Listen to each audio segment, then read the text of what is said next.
Yeah, mine's on. Well, hello? Hello? Am I on? Not really. Hello? Hello? Hello? Hello? Can you hear me in the back? Anybody else? Do this before. Hello? There's a reason. Jesus, take the wheel.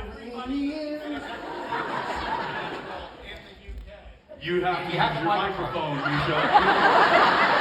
This microphone's not working. This microphone. If you would just go off stage, that'd be great. Thank you. Security? Is mine working? Yes. Yes, that sounds great. God, what a nightmare. I thought only Mark had a microphone. It was like, we were all going to be actually in hell up here. That's what it was like in hell. Yes. Liverpool, Only can we hear it crowd one more behind time the for this microphone. amazing cast of characters who we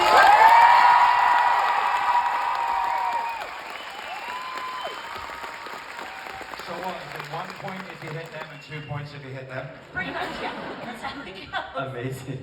Well, just a quick question for me. I know you guys have been lined up ready for your questions, but guys, it's so great to have you here. Thank you for being here to make memories with us here in Liverpool. Let's go down the line. How has ComicCon been treating you so far? So far, so good. Never been to Liverpool before. Not quite sure why, because the place is great. You guys are amazing.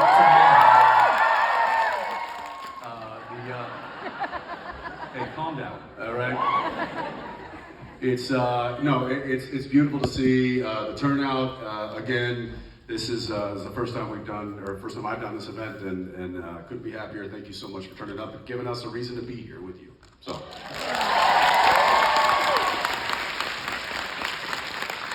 So good to get to meet so many of you, and Liverpool again. I haven't been here either, which is strange. I've been everywhere else in the UK, and I love each place as much as the next, and I never want to leave. I love it here. You can stay. Can I? Okay. There's lots of room. Mark, how are you enjoying ComicCon? You know what's really weird is like all the years that we've been doing conventions, they never let us have the girls on the panels. I mean, that's been the big Comic-Con.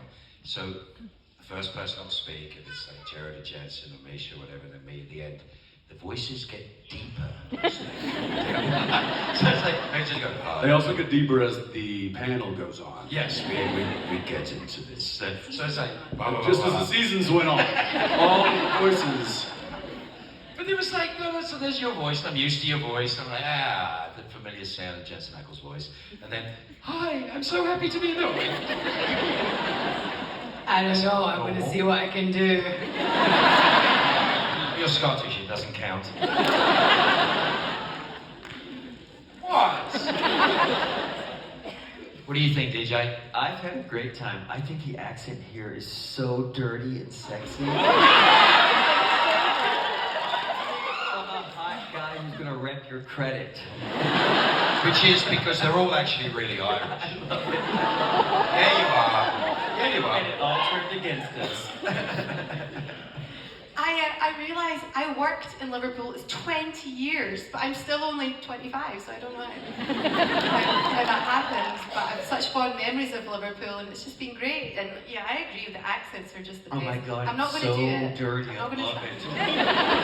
And I love the fact that you think that you've got a dirty accent as a compliment. I love that. Yeah, the crowd uniformly reacted to that positively. Yes. Well, it's we like the sound Boston slutty. accent for us. Dirty and grimy, baby. Good night, Connell. Good night, And Connell. dirty's my favorite, so that is a compliment. It is funny, speaking of the pitch of voices, when I came on the show, I was like, oh, I'm going to do like a deep, gravelly voice, so I came on and I was like, I am an angel of the Lord. And then Jensen was like, whoa, whoa, whoa. We're already. I'm the guy on the show with the deep voice. So then he was like, come on, Sam. Look, have you not watched the show? I've got that covered. And then I was like, oh, fuck you, dude. I'm the one that gripped you tight and raised you from perdition.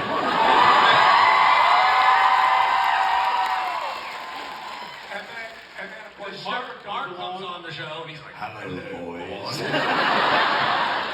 And all the while, you know, Jared is like, guys, can we just get rid of it?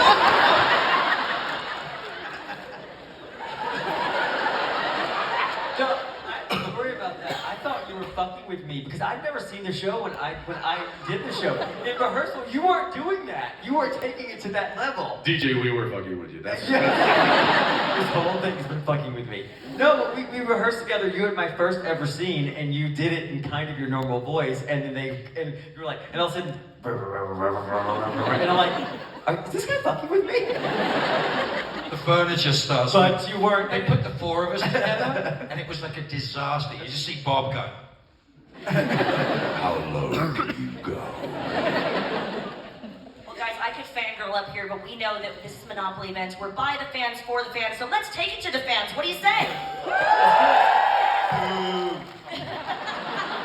What, are we going out to dinner now, or what? Yeah, we're all going to dinner. Alright, you ready? You buy it? Yeah, you will. Yeah. Let's go to microphone number 1 over here on the right. Hi, What's guys. your name? Where are you from? What do you want? I'm Rachel, I'm from Blackpool, I'm here with my mother, she's sat over there. She can't come in and do a question because she's in a wheelchair. The mic doesn't work with that. You're regretting that statement now every second you said it, aren't you? I just want to say thank you all for being here, we all love you. Mark, we met you in Telford earlier this year and the words you said just really made our day, and on all our darkest days we always think of what you said then. But the question is actually for Jensen. Yeah, I'm sorry, you're talking about Mark? Yeah. I agree. I did one of those. Who are you? I know. I don't even know you anymore. When I'm not with you, I don't even know you. But here's the thing, you got to understand that I've been around a lot. I'm old. Listen, I've been around a long time. I will tell you this as a fact. I've never said this before. I realized very recently there are so many things that Supernatural taught me, as far as behavior, as far as work ethic, as far as just the way people learn how to come together to solve a problem. And I'm not just, you guys are a beautiful example. They really are a beautiful example. To have a group supporting what it is that we love and we support and we get into, and then having, and that idiot building hospitals, bloody schools, and whatever, saving people's lives. It's like... It's the family business. It's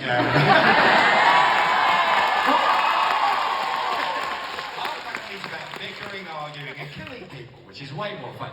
But the truth is the fact that this is a phenomenon for me. And Jensen told me many, many years ago about the decisions that they made when they were starting and with Kim, and the stuff that was said with Kim, and how you guys made a decision of what your workplace was going to be and how you wanted it to be. And I'm telling you, I can be a grumpy bastard a lot of the time. But the truth of it, Nobody's disagreeing. Sorry. but the truth of it is, as a man and as a human being, I owe so much to Supernatural and to you guys. Just for the sheer fact that I've never been on any other show or any other situation where the connection between us and the people that support us and love us is bigger than the sum of its parts. It's bigger than anything I've ever been in before. And it just keeps on giving and giving, and it's an extraordinary phenomenon. And the best things that I have in my life, the things that I love so much in my life, apart from my friendships, but the things I've learned and the things that I hold dearest, I think a lot of them have come from hanging out with, I hate saying it, but some rather beautiful people who have been some wonderful examples of how to behave and how to solve problems and do stuff. And I love doing it. And it's just taken me a long time to realize just how special that is, because it's not normal. It's not on every set. It's not in every place. She's trying to ask a question. Amazing. Good night, everybody! There you go. That's the shit I do when you're not here. Hi. So the question is from my mother to you, Jensen. Obviously in Supernatural you have the Impala and you call it Baby. If you could choose what type of car you could have, what would you choose and what would you choose to name it? I would have a 67 Chevy Impala. Which one? And I would name it Baby. But here's the thing, not just Baby. I would name it Hero Baby. Hero Baby. And the nice thing about that is that I do have a 1967 Chevy Impala, and it was referred to lovingly as Hero Baby on a show for 15 seasons, and it is now parked in my garage. So I'm good right now. Is that the one you nearly killed me and go backwards through the head? Yeah, probably. Yeah, that's all. Thank you. Thank you. I remember the first time I was in the back of Baby with you driving, Jensen. So do I, Ruth. I feel like you gave it extra reds. I feel like you gave it extra reds. I just got that.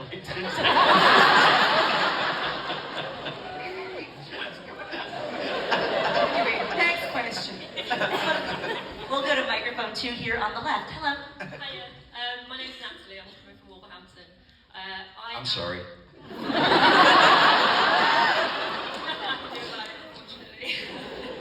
I'm in an amateur dramatics group. We do pantomimes every year, and I've learned so much from my fellow actors on stage, even though we're just basically asking about making each other laugh.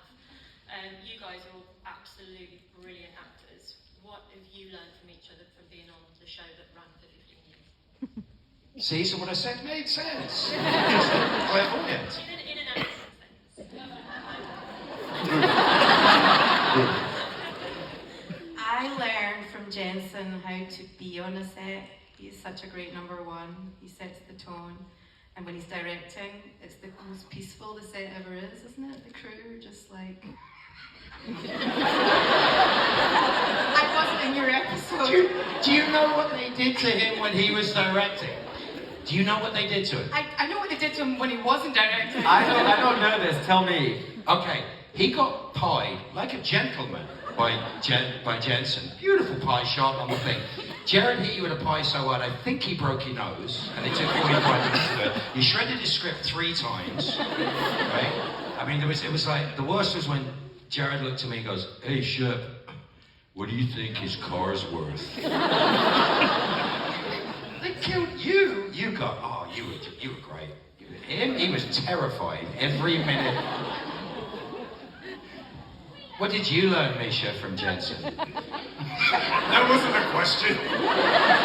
Oh, we talk about what we learned from From each Jensen? other. I got a whole bunch of stuff I learned from Jensen. Listen, yeah. What? This motherfucker. So, let me tell you what he did. So he's so good at everything. I told him earlier I'm just staying alive to watch him crumble because it will happen hopefully one day, and then the wind will naturally take me away to the afterlife. So we have to do this tap dancing sequence in the last season of the show. So I'm signing at a creation con in Burbank, and a producer comes by and is like, "Hey, can you dance?" And I'm like, "Yeah, I can dance."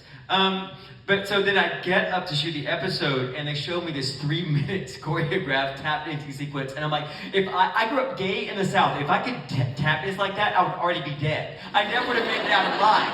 I can't do that. And so Jensen was like, it's okay.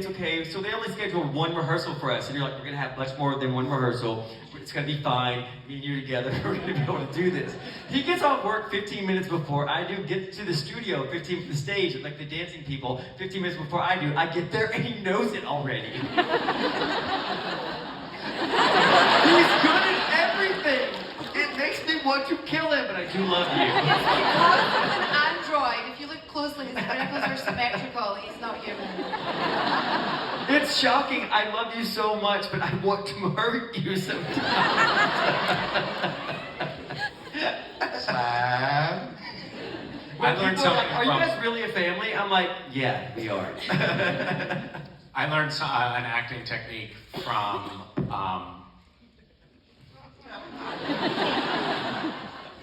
Dolly Dave. So he is the dolly operator. He pushed the cart that the camera operator was on. And actually, Jim Beaver set an example for me to set, to try to follow on Supernatural. And that was, and by the way, he was just in Liverpool apparently. They wouldn't let him in the convention. He's right there. Jim, stand up. How did you went on the Beatles mystery bus tour I saw? He's still there. So I had a problem because I was a green actor when I first got on the show. I had a problem that like whenever another actor in a scene would, for example, fondle my balls, I couldn't help but laugh.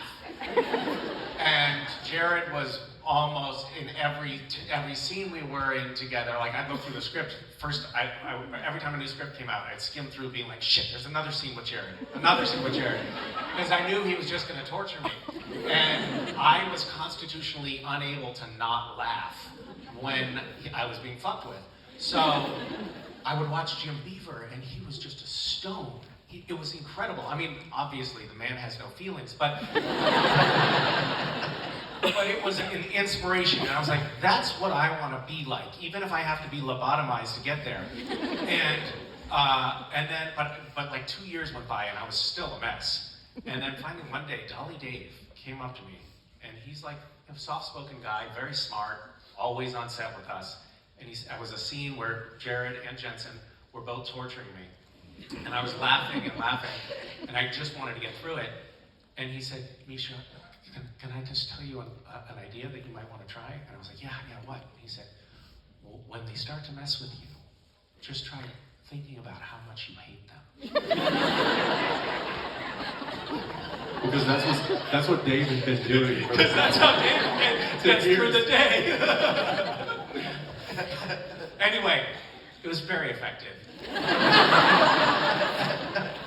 I will say just to some real quick that I think that there's a reason that we're all still here talking about this particular project for as long as we have, and it's because, like you said, when you get surrounded by people that kind of elevate your game, you tend to stick with that because it just keeps making life that much sweeter. And this has been that situation for us for quite a long time, and that's why we're still sitting here on the couch together.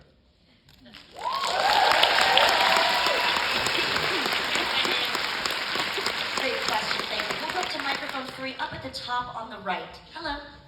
Hi, I'm Roxy. Hi, Roxy. Where are you from? She's from Scotland. She's from number 3. I know. She's from number 3ville. What's that video of like, so it was like a horse that was dying or something that you showed me? It was like, I thought you were dead. So my question is for everyone. So I gave a... Can you translate, please?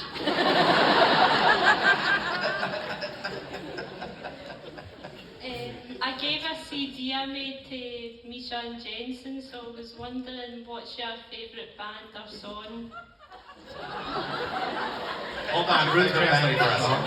What's your favorite band I understand. or song? I've got Scottish blood. It's just, I hear it. I can hear it. It's all the scotch you've been drinking. It might be all the Scotch I've drank. That's true. Although we just call it whiskey. Favorite band or song? Stop.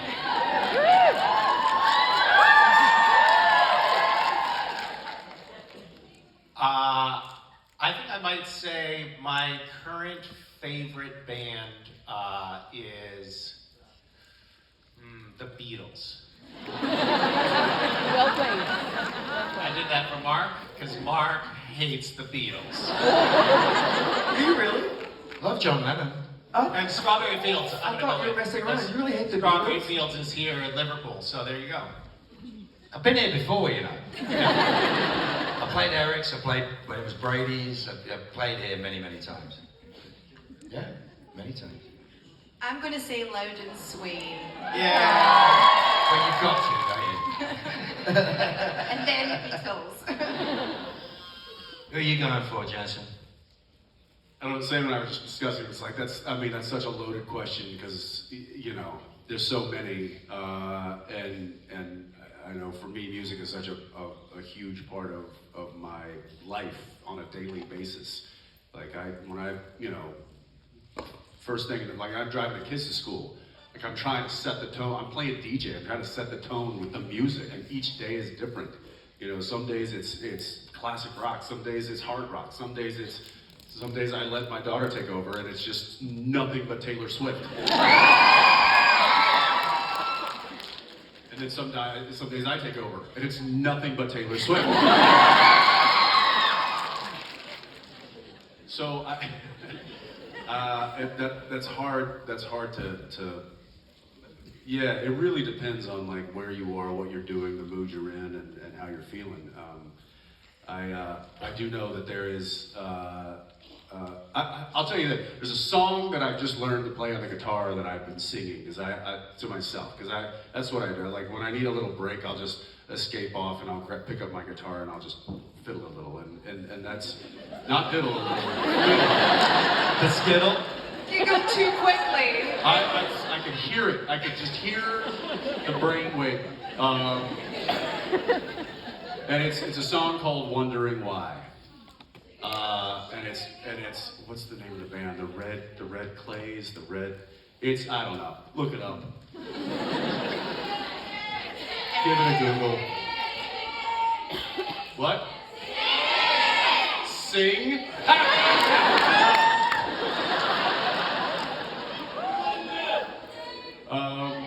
Yeah. What about you? The first thing that comes to mind is I'm kind of crazy about Post Malone right now.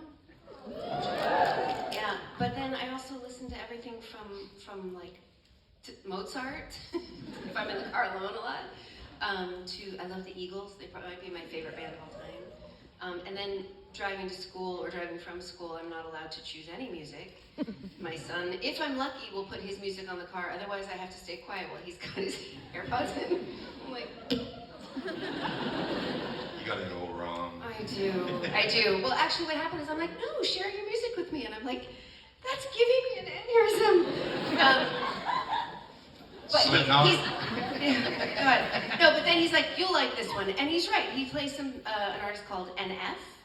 He's got a boogie with a hoodie. Is that right? God, we're A bunch of. I'm telling you, wait till your kids are teenagers. It's all like sort of melodic rap music, and it's really good. I just don't.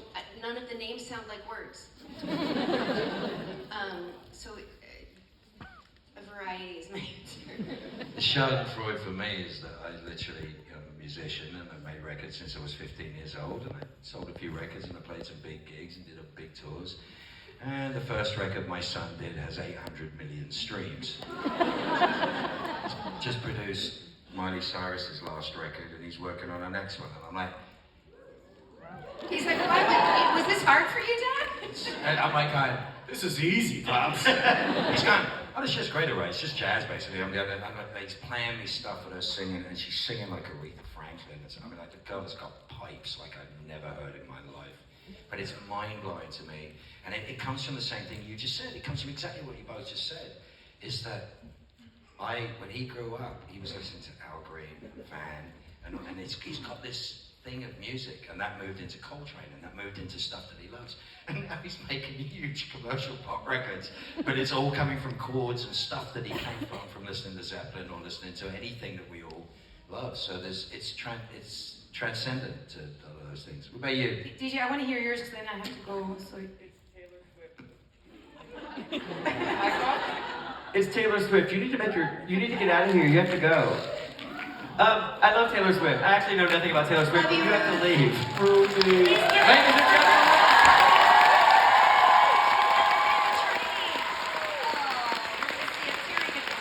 Thank you, Ruth, so much. Thank you for being here.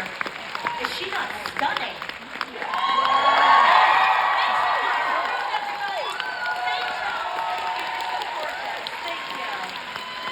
It's like an Agatha Christie novel. Every All right, now we every can 5 relax. minutes, somebody's going to be taken off the stage. It's like musical chairs. They're gonna Say, pull away one of them. okay, I'm not going to talk. Oh, there we go. I love Guns N' Roses and Aerosmith. Oh no, he's coming over. DJ, did you say Aerosmith? Is that what you Yeah, Guns N' Roses and Aerosmith was my first concert. And Guns N' Roses was your first concert? Yeah, my dad was 16 when I was born. And, like, we grew up together. He's like, hey, bro, do you want to go to a Guns N' Roses concert? And I'm like, I totally do. Yeah. Have you seen them lately? Yes. Yeah, Ackles Rose looks like a housewife. Oh. Too much plastic surgery. Stop doing that. Like the Real Housewives of Beverly Hills. He looks just like one of them. Yeah. Stop doing that. Although I do it too, so I'm not going to say anything. But I don't push it too far. Your feet look lovely. Thanks. 47% of my face is original. I'm going to live forever. Probably not outside of an institution, but I'm going to live forever.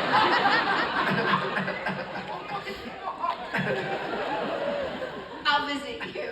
Thank you. I know you will. I know you will. I won't. I know you won't. I know you won't. Misha, did you answer? I did. Okay. I think you're afraid to ask any more We're giggling too much. I can't even remember. Thank you, Roxy. We're going to go to microphone number 4 on the top left. Hi, my name's Nikita. I'm Fiona, by the way. I'm just, I'm so sorry, I'm so nervous. You got this, girl. You got you, you're good. Obviously, behind the scenes, there was loads of pranks. Was there ever a prank that you thought maybe you'd gone too far and you were going to get a call from producer in the morning? And if so, what was the prank?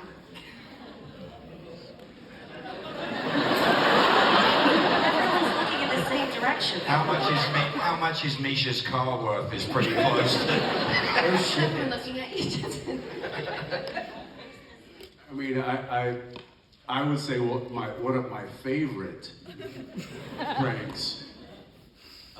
It generally generated from Jared or myself, but every now and again, somebody got us back pretty good. And the one on the end of the couch down here was the recipient of quite a bit of probably harassment. And I happened to be out of this situation, so I was just simply an audience member. But Jared and Misha were playing this game. There was a game that was very popular on the phones years ago called Words with Friends, and it was Scrabble, effectively. And Misha thought Jared said, you want to make it interesting? Let's make it $100 a point. A point. If you win by 10 points, you'd owe $1,000. $1,000. I was like, no, because that could happen. You could lose by 10 points. I'm not going to give you $1,000. So he said, okay, how about $10 a point? And then But here's the thing, we've been playing for a while, like all of us. Everybody been playing. And everybody was relatively about the same. Everybody in the crew was playing everybody. Right, but everybody was about For the about same, a year. Talent, like at the same level, yeah. This particular game, Jared won by 140 points. It was the biggest spread that any of us had ever seen on any game. And it was the only one I ever bet on. And so I owed him. How much was it? I actually owed him. It was 160 points because I owed him $1,600. It was almost $2,000. I remember it was horrible. It was around $2,000. And of course, Jared, he was like, you don't have to pay me. And Misha was like, no. I'm a man of my word. I will pay you. Just give me a few days. Misha went. We were filming in Canada, and Misha went around to every bank and collected $1,600 worth of coinage.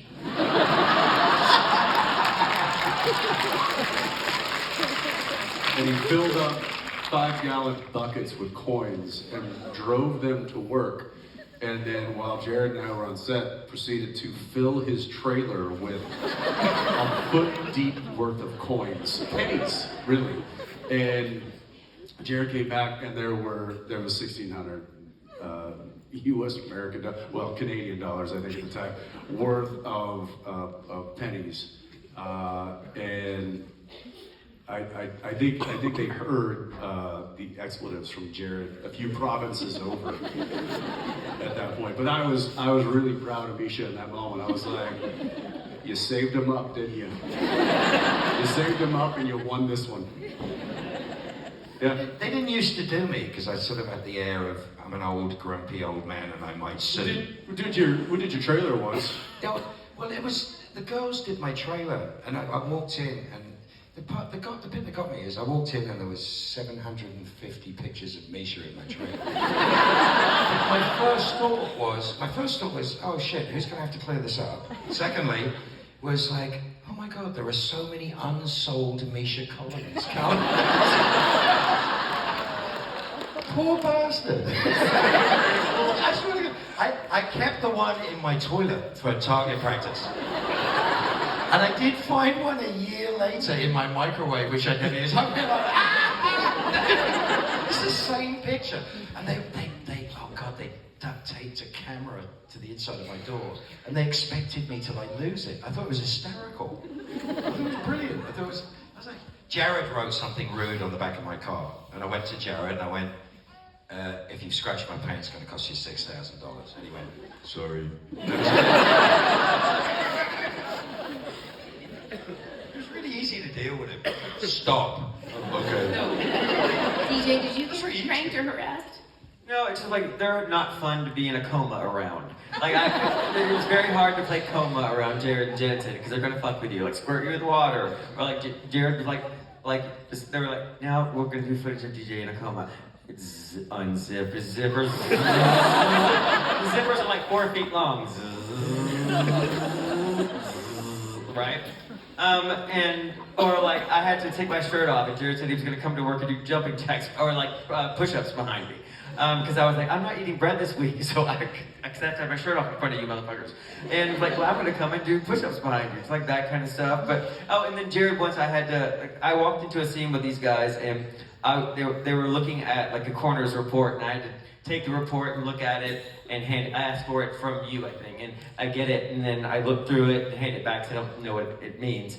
And Jared had taken the coroner's report and turned it over and drew all stick figures all over it, doing the most terrible things to each other. You've never seen stick figure porn like Jared can come up with.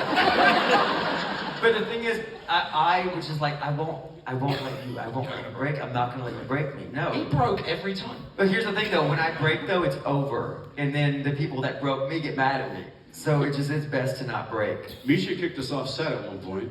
Did you? Yeah, I forgot about that. Tell us about this. That was relatively early on, and you were relentlessly screwing with me, and it was late at night, and everybody wanted to go home, and I said, "That's it, you two." I couldn't stop laughing. He was like, I will not perform this scene if you are on the soundstage. Which is like the entire building that the whole set is on. I said, you two get out of here. And the producer, the director, and the first AD effectively kicked Jared and I off of set. And he then proceeded to do the rest of the scene with no one there. Is it good? Well, actually, it was one of the best scenes he's ever done. Jensen recalled this story in the past, and you were like, we walked off set, we're like, haha, wait, did we just get kicked off our own set? and then I thought, like, fuck yeah, I got them. And then Robin Props and our scriptie were reading the Sam and Dean lines, and crew people reading our lines for him. Crew people were reading the lines off camera, but in order for Robin to give the right eye line for Jared, she's like, oh, maybe I'll stand on a chair. apple box. She stood on a chair, and then I saw Robin standing on a chair reading the off-camera lines and started laughing. You know what he did to me at the end of the scene? They'd finished, right? And I had this massive scene, the wake up with the black eyes scene. It was a big deal. And Tom Wright was directing, who I love, absolutely wonderful director. It's so much fun with that man. And I've got this heavy sort of 6-page story, whatever. And you may or not have, because you got to the end of the scene, you might have had a few whiskeys at that point. I mean, a pair of you might have had just a few. Because he's laying in a bed for an hour and doing absolutely nothing. But I literally pooed myself because I'm in the middle of a speech and he leapt out of the bed and went,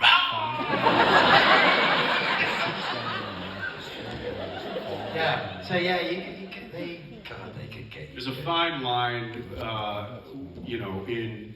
in doing what we do, in getting the professional, like getting the job done, getting the work done, and getting it done in a way that we can all be proud of, but also finding ways to have fun getting there. And that's not easy to do, and it's certainly not a thing that is normal in our industry. In really laughing, like I think I've laughed harder on the set of our show than any other, like than in normal places. just going out with friends, and we're like, I laugh harder at work. And I think that that's a testament to the set that was built, not just by Jared, but by everybody collectively. And I think that it speaks volumes in the characters that were written, the people that they hired to play them, and the personalities that were all kind of this dysfunctional family. We had so much family nonetheless. And we had so much fun doing what we did, and I think that that's one of the main reasons that it lasted for as long as it did. It's the kind of, you work hard, you play hard. You work hard, you play hard. And also, if anybody was ever taking it way too seriously, you were screwed. That was it. That was the end of it. It's a steam valve. Like sometimes things would get like a little tired, like we'd get, and then something would either be created or just happen organically, and everyone would laugh. I'd get in trouble because my mascara would be running. And then we'd reset, and then we'd be able to just get right back on track. You had to. Playing at the high level. Wasn't the crew naked when you came around a corner one time? We don't talk about that. I mean, that's brilliant. I mean, it's the willingness.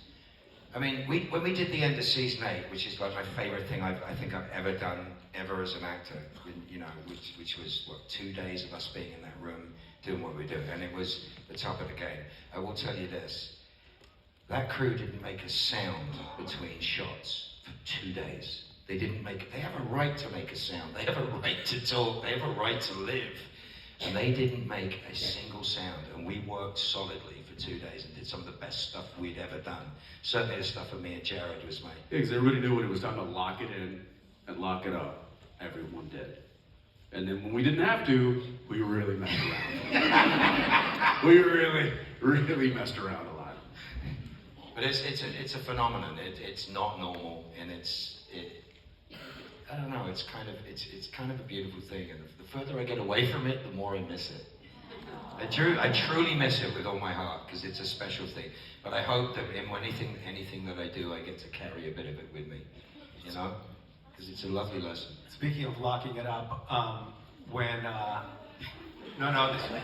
I'm gonna lock it up here. In the final, in Castiel's declaration of love scene / death scene at the sorry, spoiler. That was for me on the show. That was the apex of emotionality, and it was also the culmination of 12 years on the show. It was the last scene that I shot. It was Castiel's goodbye. It was Castiel's goodbye to Dean. It was Castiel's goodbye to the world. It was also my goodbye to the cast and crew. And so it was very emotional. And Rob Hader, who was our stunt coordinator, saw me sort of over in the corner, just trying to just stay in an emotional space, which is not something we do very often, or did very often on Supernatural, but it is something that we did when we needed to on Supernatural. We could fuck around, but then when there was that moment where you really needed to have that particular, when you needed to lock it up, everyone kind of keyed into it and paid attention and really respected it without anyone having to say anything. And I mean, it's like a basketball team that gets to know each other really well and just everybody knows the dynamics. Rob Hader saw me off in the corner of the stage, sort of in the dark, and he just, wordlessly, took me by the hand, brought me over to a chair, and then stood 10 feet away and told everyone to leave you alone. And just guarded so that everyone would leave me alone. And then when they called for me on the walkies to come to set, he came and just tapped me on the shoulder and said, "Ready when you are," and then escorted me to the set. Not his job at all, not anything anyone ever talked about, but he was just he just saw, we need to protect this particular moment, and it was exactly what I needed. It was super helpful and just really keyed in and lovely. But we did have that kind of crew. The crew it was the kind of crew that would notice when you needed anything, and also were willing to take their clothes off to fuck with you.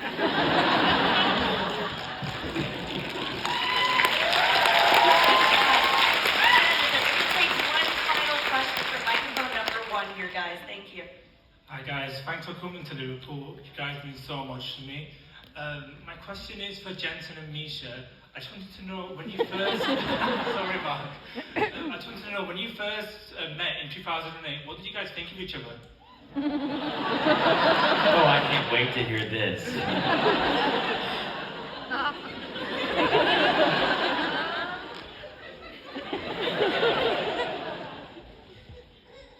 Who's this idiot trying to do a low voice?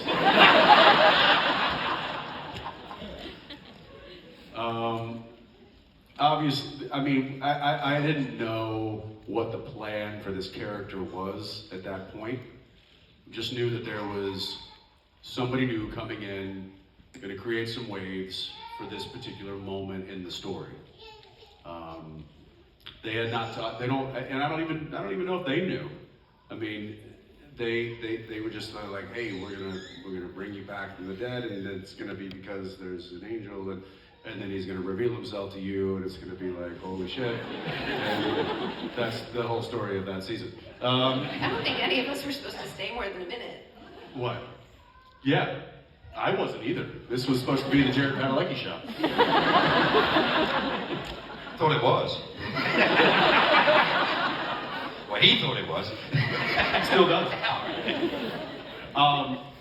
So Misha goes on, and it's obviously the barn scene, and although we've got a few barn scenes now, and we won't talk about the other one. And in he comes, and I'm working with Jen at the time, and I think Jared's like, you know, off doing something, and he's going to be in the later scene.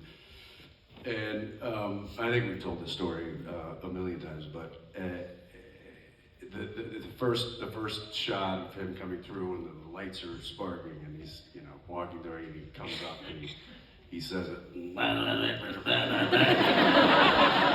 which is exactly what it sounded like to me. And so I'm like, oh, okay, that's a choice.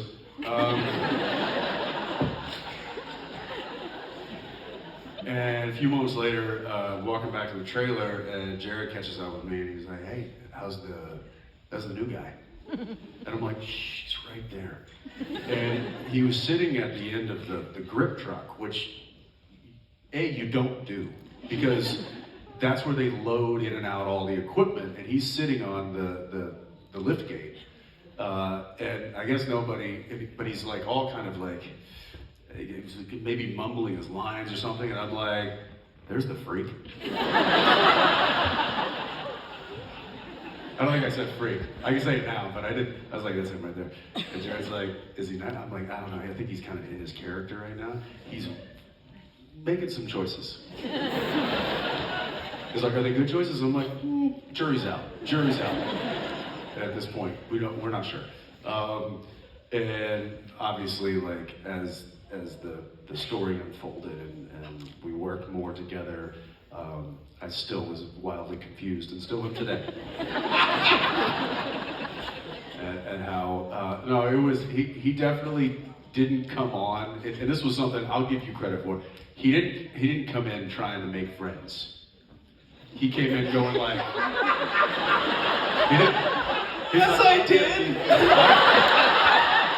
That was me trying to make friends. You're really bad at it. He came in he was like, I'm gonna do this thing, and we'll see what happens. But I feel like that's one of the reasons why I did and do respect him so much, is because he was like, I'm gonna commit to this, and I'm gonna make it the best I can. And he did, and he has, and he continues to. And that's one of the reasons why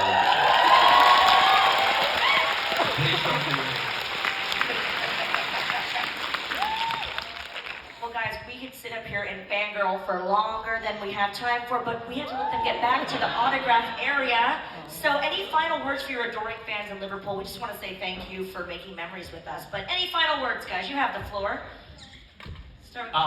Thank you so much. It's so nice to have everyone who's ever watched Supernatural in the UK here in this room.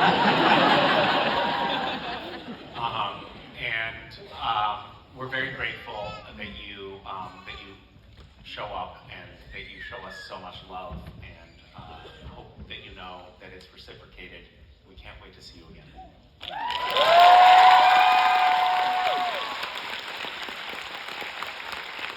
I couldn't put it better myself. That's better. That's right. We love you guys.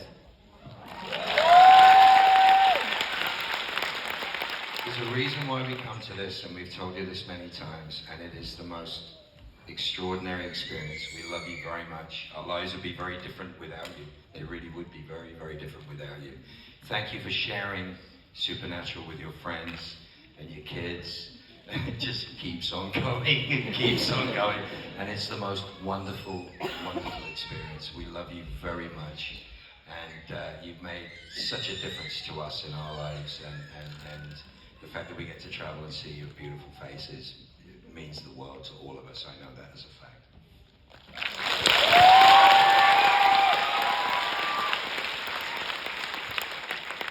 I know, I'm sure all of us are told over and over that this show changed your life or helped your life or made things better for you in some way, and I can't express how much that is the case for me. This show changed my life. The fandom support and just getting to know so many of you has changed my life and impacted the way I view things, the way I feel, and just my actual life. Like this was something I was a part of for 15 years, which doesn't happen, and I marvel at it, and I don't even try to understand it because you can't. It's magic, and I accept it, and am grateful for it, and grateful for you. So, thank you.